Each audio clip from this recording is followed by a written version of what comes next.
నంద్యాల జిల్లా ఆలగడ్డ నియోజకవర్గం Rudravaram Chaitanya English medium upper primary school నందు నేషనల్ సైన్స్ డేని పురస్కరించుకొని సర్ సివి రామన్ చిత్రపటానికి పూలమాల వేసి ఉపాధ్యాయులు విద్యార్థులు గౌరవవందనం చేశారు. ఈ కార్యక్రమంలో భాగంగా స్కూల్ హెడ్ మాస్టర్ ప్రసాద్ మాట్లాడుతూ సర్ సివి రామన్ కనుగొన్న రామన్ ఎఫెక్ట్ అనే ప్రయోగం జాతికి అంకితం చేసినటువంటి ఈ రోజుని సైన్స్ డేగా మనం జరుపుకుంటున్నామని ఆయన తెలిపారు. అంతేకాకుండా సర్ సివి రామన్ చేసినటువంటి శబ్దము మరియు కాంతిపై ప్రయోగాల గురించి వివరంగా విద్యార్థులకు తెలిపారు. సర్ సివి రామన్ భారత విజ్ఞాన శాస్త్రానికి సంబంధించి మొట్టమొదటి నోబెల్ అవార్డు మరియు భారతరత్న అవార్డు అందుకున్న మొట్టమొదటి శాస్త్రవేత్త సర్ సివి రామన్ అని స్కూల్ హెడ్ మాస్టర్ ప్రసాద్ కొనియాడారు. ఈ కార్యక్రమంలో ఉపాధ్యాయుడు హుసేన్ని, భాగ్యశ్రీ, ఖైరుని, సాబేగం, శశిబాయ్, విజయలక్ష్మి, షబానా మరియు విద్యార్థులు తదితరులు పాల్గొన్నారు. On this day, 1928, Sir C.V. Raman announced his discovery. In 1930, Sir C.V. Raman was awarded the Great Nobel Prize. Raman effect was an important discovery in the field of scattering of light. We will always remember him for his contribution in the field of science. This day create awareness to people about the importance of field of science and technology. So friends, let we us grow with science and make this world a better place to live. Thank you for all. National Science Day.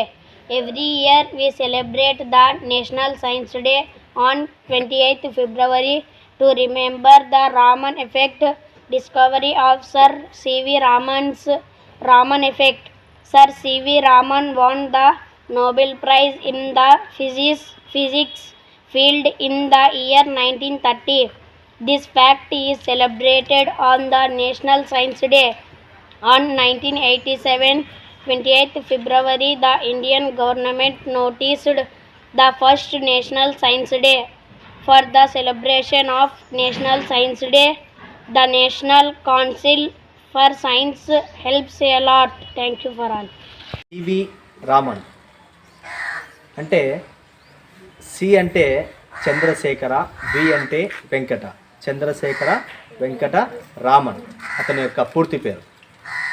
ఈ యొక్క sir C V Raman అనేటువంటి శాస్త్రవేత్త తమిళనాడు ప్రాంతంలో జన్మించి, ఇతను చిన్నతనం నుండి తమిళనాడు ప్రాంతంలో జన్మించినప్పటికీ కూడా వీళ్ళు ఎక్కువ మన ఆంధ్రప్రదేశ్లో ఉన్నటువంటి వైజాగ్ ప్రాంతంలో ఉండేవాళ్ళు. వాళ్ళ డాడీ వచ్చేసి వైజాగ్లో జాబ్ చేసేవాడు, ఒక కాలేజీలో లెక్చరర్గా పనిచేసేవాడు.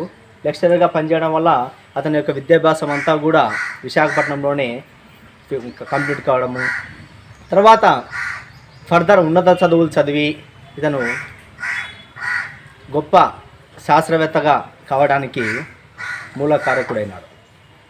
ఇతను ఈ యొక్క సైన్స్ పైనే ఎందుకు దృష్టి పెట్టినాడు, ఈ యొక్క సైన్స్ పైన ప్రయోగాలు చేయడానికి ముఖ్య కారణాలు ఏంటి అని అంటే, ఇతను ఈ యొక్క ఫస్ట్ శాస్త్రవేత్తగా కాకుండా ఇతను ఎంఏ చదివి ఒక ఆర్థిక శాస్త్రం సంబంధించినటువంటి విభాగంలో చెన్నైలో జాబ్ చేసేవాడు. ఆ విధంగా జాబ్ చేస్తూ ఇతనికి ఈ యొక్క ఫిజికల్ సైన్స్ అంటే ఇష్టము. ఆ ఇష్టం ఎందుకు కలిగిందంటే, వీళ్ళ అమ్మ పేరు వచ్చేసి పార్వతి అయ్యంగారు. వీళ్ళ అమ్మ వచ్చేసి ఎక్కువగా ఆమెకు మ్యూజిక్ అంటే బాగా ఇష్టం.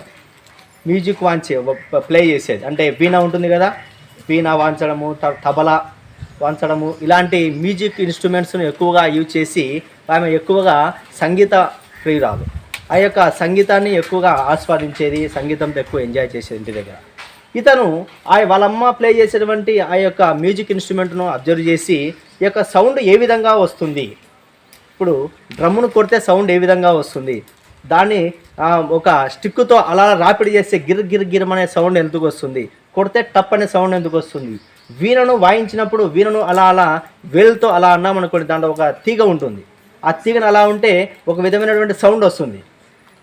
అవన్నీ కూడా ఏ విధంగా వస్తున్నాయి అనేటువంటి దానిపైన ఫోకస్ చేసి ఇతను ఈ శబ్దం అంటే ఏంటి, ఏ విధంగా వస్తుంది, శబ్దము రకరకాల శబ్దాలు ఏ విధంగా వస్తున్నాయి అనే దానిపైన ప్రయోగం చేయాలని చెప్పేసి నిర్ణయించుకొని ఇతను ఈ యొక్క జాబ్ చేస్తూ అతను ఉన్నటువంటి ఖాళీ టైము, తర్వాత సండే హాలిడే టైంలో ఇతను శాస్త్రవేత్త ఒక విజ్ఞాన శాస్త్రవేత్త దగ్గరికి వెళ్ళి నేను కూడా మీతో పార్టిసిపేట్ అవుతాను, నేను కూడా చిన్న ప్రయోగాలు చేస్తాను అని ఒక అసిస్టెంట్గా జాయిన్ అయ్యి ఇతను ఖాళీ టైంలో ఈ యొక్క సండేస్ టైంలో ఉద్యోగం చేస్తూ అతను ప్రయోగాలపైన దృష్టి పెట్టినాడు.